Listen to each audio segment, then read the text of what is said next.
इमाम साहब के पास मेहमान आते हैं। तवज्जो, मैं सीरत साहिबैन से एक जुमला पढ़ रहा हूं। उस जमाने में गोया मेहमानों का इकराम, आज के जमाने में चाय है, अल्लाह बचाए, उस जमाने में दूध पिलाते थे। आजकल दूध भी मिलावट से है ना, नाराज ना होना। ये पीर जुल्फ़कार अहमद नक्शबंदी दामत बरकातुहुम का जुमला मैंने नकल किया है, चाय अल्लाह बचाए। ये ना हो कि भाई जमाल और बाकी मेरे पश्तून भाई मेरे ऊपर इतराज़ मौलाना तारक शुरू फरमा दे, तो मैं बड़े आदमी का जुमला नकल कर रहा हूँ। तवज्जो, उस जमाने में तो खालिस दूध पिलाते थे। इमाम साहब रहमहुल्लाह ने दूध मंगवाया। एक बच्चा गोया उस जमाने के, मैं मिसाल देते हुए समझाने के लिए कह रहा हूँ, जिस होटल जिस दुकान से दूध आया वो एक शागिर्द लाया। उस जमाने के जो कप थे या जो भी ज़रूफ और बर्तन थे वो सामने रख दिए, मेहमानों ने पिया। इमाम साहब ने उस बच्चे में छुपी हुई इल्मी सलाहियत का अंदाजा लगाया। कहा बेटा क्या करते हो? कहा मैं बेटा हूँ फलां का। किसका?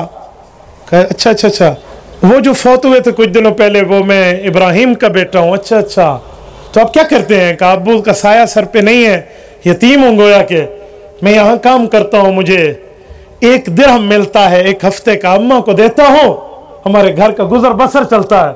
कहा बेटा मेरे पास आ जाओ, सिर्फ पढ़ाई करोगे, काम नहीं करने को, मैं तुम्हें 2 दिरहम दूंगा, और क्या चाहिए?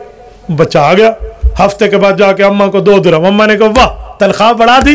होटल के मालिक के पास आई, कहा थैंकफुल, तेरा करने शुक्रिया अदा करने आई हूँ, मेरे बच्चे की तनख्वाह बढ़ गई। तेरा काम बच्चा, मुल्ला जी कुल गया बैठे, वो तो मौलवी के पास गया हुआ है, इधर नहीं पढ़ता।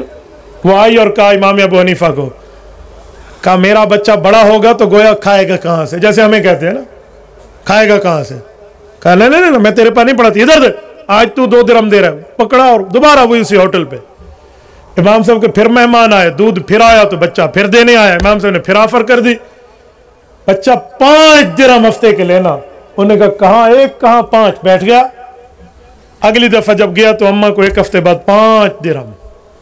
अम्मा फिर आई, सुनो इमाम साहब रहमहुल्लाह के ज़र्फ को, कहा तू तो चला जाएगा, कब तक 5-5 दिरहम हमारे घर में देगा? मेरी औलाद का क्या बनेगा? इसका फ्यूचर क्या होगा? मैं इसका ब्लैक फ्यूचर नहीं चाहती, ब्राइट फ्यूचर, रोशन मुस्तकबिल चाहती हूं। तेरे साथ तो ये हो जाए, खाएगा मेरा बच्चा, कभी इस पर परेशान थी।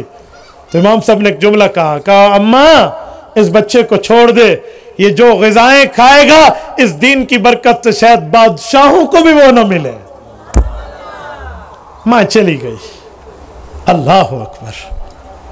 इस शख्स ने पढ़ा है, समझा है, सहाबा के आसार और फतावा का इमाम अबू हनीफा से पढ़ के वो हाफिज बना है कि गोया पैगंबर के सहाबा को कोई फतवा पूछता जैसे हाफिज आयत सुना देते हैं, ये यूं पैगंबर के फतावा का, पैगंबर के सहाबा के फतावा का फतवा सुना दे।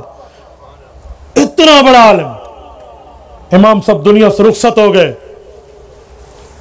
बादशाह वक्त को एक ओहदे की जरूरत पड़ी, सबसे बड़ा मौलवी चाहिए जो दीनी मसाइल हल कर पाए। फलां जी नहीं, फलां जी नहीं, फलां जी नहीं। नजरें इस पे टिकी, नजरें इस पे टिकी और इसे बुलाया गया और कहा आप शरीयत के मुताबिक जो फैसला करोगे बसर चश्म कबूल है, आप आ जाइए, आपको कोई रोक टोक नहीं होगी। और ये शख्स पूरी दुनिया का काजी उल कुज़ात बना है और नाम इसका याकूब है, बाप का नाम इब्राहिम है। दुनिया इसे काजी अबू यूसुफ के नाम से जानती है। यह है काजी अबू यूसुफ रहमहुल्लाह, जो इमाम शाफी के दादा उस्ताद है। इमाम मोहम्मद रहमहुल्लाह ने बहुत सा मजहब का हिस्सा इमाम अबू यूसुफ से पढ़ा है और इमाम मोहम्मद इमाम शाफी के उस्ताद है। और इमाम शाफी फरमाते हैं, तारीख बगदाद में फरमाया, हफिज तो अन मोहम्मद वक़रा बईर। बईर एक ऊंट को नहीं कहते, ऊंटों के लश्कर को कहते हैं। ऊंटों का लश्कर जिन किताबों को अपने पुष्प पे उठा के चले, इतनी उलूम की किताबें मैंने इमाम मोहम्मद से पढ़ी हैं तो मैं इमाम शाफी बना हूं। और इसके उस्ताद भी काजी अबू यूसुफ है। आप अंदाजा लगाओ, ये इमाम साहब यूं मर्दम शनास आदमी है।